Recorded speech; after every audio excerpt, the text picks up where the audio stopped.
네, 안녕하십니까. 오늘 2025년 4월 30일, 4월의 마지막 날인 4월 30일, 오늘이 130일 차 이제 아침 긍정학원 시작해 보겠습니다. 네, 오늘은 빠르게 이 목적이 이끄는 삶에 대해서 또 짧게 소개를 하고 오늘 읽은 내용을 한번 이야기해 보겠습니다. 이야기하고 긍정학원 외치고, 오늘이 수요일, 이제 내일부터 또 근로자의 날 포함해서 한 6일? 목, 금, 토, 일, 월, 화, 6일 동안 아주 엄청 긴 연휴인데, 한 2주가 사라지는 것 같네요, 느낌상. 아무튼 그래서 오늘 이 책의 주제는 그러니까 읽고 있는 챕터의 주제는 섬김에 대한 내용입니다. 섬김에 대해서. 그래서 섬김은 선택사항이 아니다라는 주제를 놓고 이제 오늘 읽은 거를 한번 간단히 이야기를 해보겠습니다. 일단 섬김이라는 거에 대해서 좀 생각해 볼 필요가 있는 것 같아요. 그래서 저는 이거를 읽으면서 많은 사람들이 있겠지만 최근에 이제 좀 놀라웠던 점이 이번에 교황, 프란체스코 교황? 이름이 맞는지 모르겠는데 아무튼 이번에 교황이 이렇게 죽으면서 제가 되게 재밌게 본 영화가 콘클라베라는 영화거든요, 최근에. 그래서 지금 이제 5월 5일인가? 그때부터 교황을 새로 뽑는다고 해요. 콘클라베를 통해서. 근데 그 교황이 여태까지 이런 행적들? 이런 거를 어떻게 유튜브를 통해서도 알게 됐는데, 정보를. 이 사람 행적이 되게 특이하더라고요. 독특하더라고요. 아르헨티나 이제 사람이고, 거기서 이제 그런 독재 정치나 이런 데에 좀 맞서 싸우고, 막 운동도 하고, 그런 이제 그런 성자라고 해야 되나? 신자라고 해야 되나? 네. 신자? 성직자라고 해야 되나? 아무튼 그런 이력들이랑, 그리고 교황이 되고 나서도 되게 많은 사람들을 품으려고 좀 노력했던 그런 행적이 많았던 그런 사람이더라고요. 그래서 정말 많은 사람들을 섬기고 사랑하면서 좀 삶을 많이 살지 않았나 싶은 생각이 좀 들었고, 또 그거에 대한 이제 증거가 저는 나타났다고 보는 게, 막 다른 종교 지도자들, 뭐 이슬람, 뭐 티베트 불교, 뭐 어느 나라들, 뭐 각 나라들도 그렇고, 그런 데에서도 이제 그 교황의 죽음에 애도를 많이 하더라고요. 그러면 그만큼 그분은 정말 자기의 그런 섬김에 대한 이런 생각들이나 사명 같은 거를 실천하면서 살았던 사람이 아닌가, 좀 그런 생각이 좀 들었어요. 이걸 읽으면서 교황에 대한 생각이 좀 들었던, 정말 많은 지도자들이랑 막 나라 대통령들이나 아니면은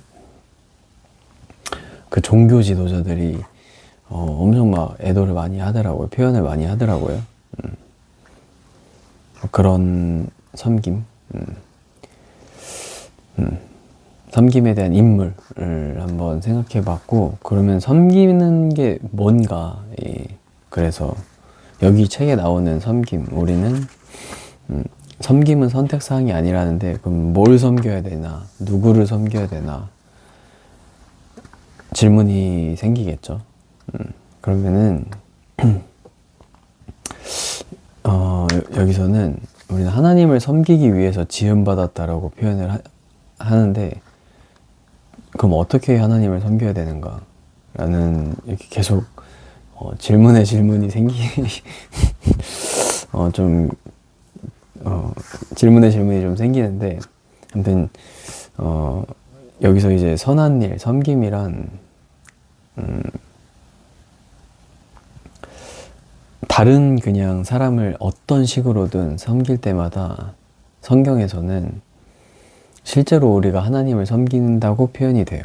그래서 어떻게 하나님을 섬겨야 되지? 뭐 어떤 방법으로 하나님을 섬긴다는 거가 뭐지? 라는 질문이 있는데, 거기에 성경은 정확하게 명확하게 답을 하고 있는 게, 어떤 방식으로든 다른 사람들, 이웃을 섬길 때마다 그 하는 행동들이, 그 하는 섬김이 하나님을 섬기는 거다 라는 이야기를 해주고 있습니다. 그래서 다른 사람들, 이웃을 섬겨라 라는 내용이에요. 주변 사람들. 그렇습니다. 그런 내용이고, 이런 섬김에 대한 내용에서 그러면은 왜 섬겨야 되는가, 우리가. 이거에서도 저는 재밌는 비유가 나오는데, 사해랑 갈릴리 호수라는 비유가 나와요. 그래서 갈릴리 호수나 어쨌든 바다는 이게 흘러가니까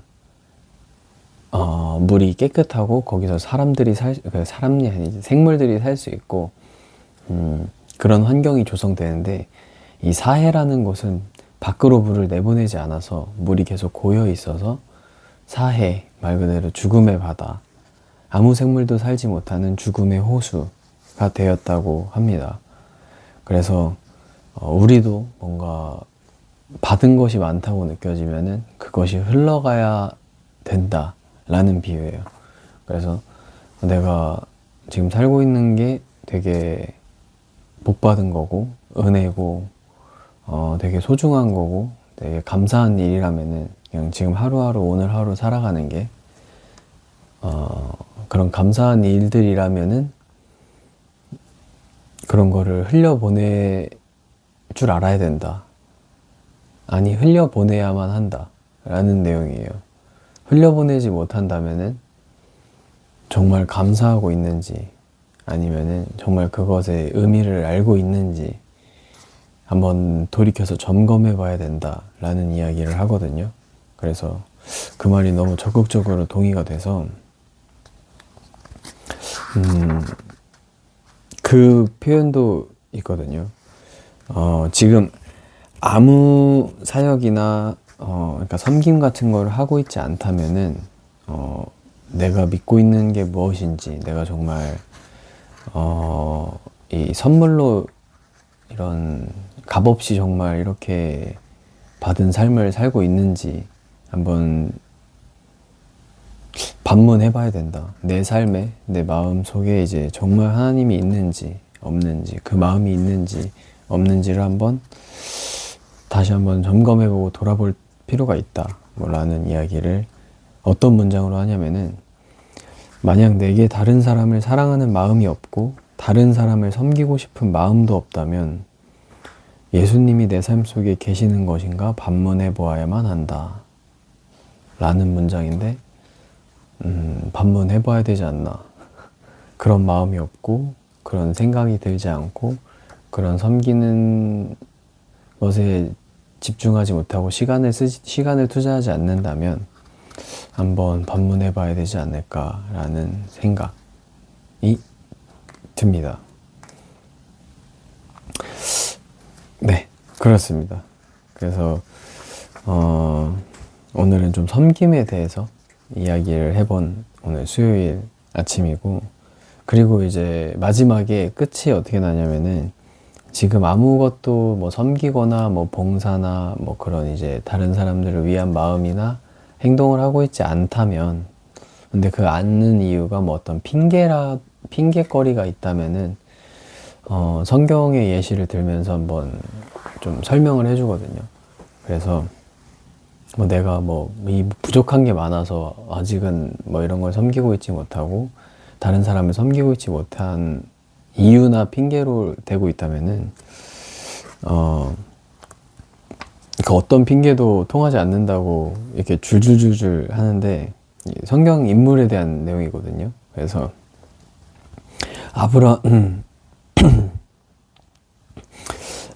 아브라함은 노인인 상황에서도 섬겼고, 야곱은 불안한 상황에 있었고, 레아라는 사람은 예쁘지 않았고, 요셉은 매도되었고, 모세는 말더듬이었고, 기드온은 가난하였고, 삼손은 의존적이었다. 라합은 부도덕했고, 다윗은 간음했을 뿐 아니라 온갖 가정 문제를 갖고 있었고, 엘리야는 자살을 생각했고, 요나는 마지못해 하는 사람이었고, 나오미는 과부였고, 세례 요한은 괴팍한 행동의 소유자였고, 베드로는 즉흥적이고 성격이 급한 불 같고, 마르다는 늘 걱정이 많았고, 사마리아 여인은 여러 차례 결혼 생활에 실패했고, 삭개오는 사회에서 따돌림을 당하였고, 도마는 의심이 많았고, 바울은 건강에 문제가 있었고, 디모데는 마음이 연약했다.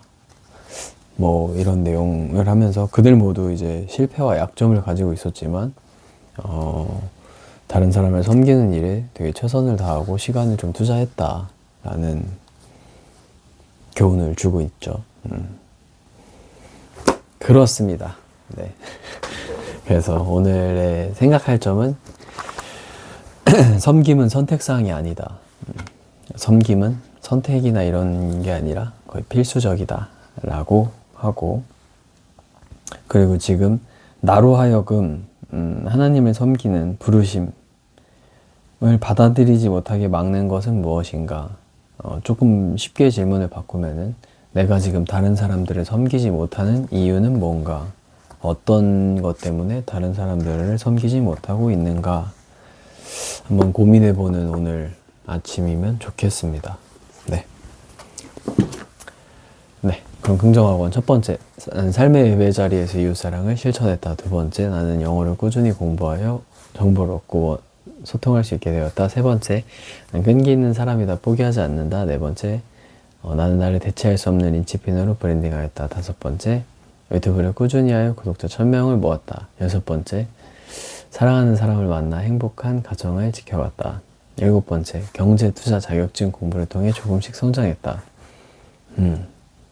이 자격증, 어제 좀 한 친구와 이제 깊은 대화를 나누면서 그거에 대해서 좀 생각해 봤는데, 이 데드라인이 정해져가지고 6월 달까지 어떤 것이라도 자격증 하나를 이제 도전해보는, 확실하게 약간 명확하게 좀 생각해 볼 필요가 있는 그런 시간이어서, 자격증 하나를 6월 달 전까지 어떤 자격증 도전하겠습니다, 이런 영상을 하나, 네, 그런 걸 하나 이제 긍정학원에서 이야기하지 않을까, 그런 생각이 들고, 네.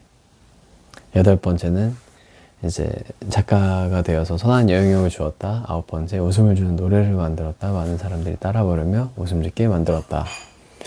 열 번째, 끝으로 오늘도 감사하고 기쁜 하루를 보냈다. 그렇게 됐으면 좋겠습니다. 여러분들도. 그럼 안녕.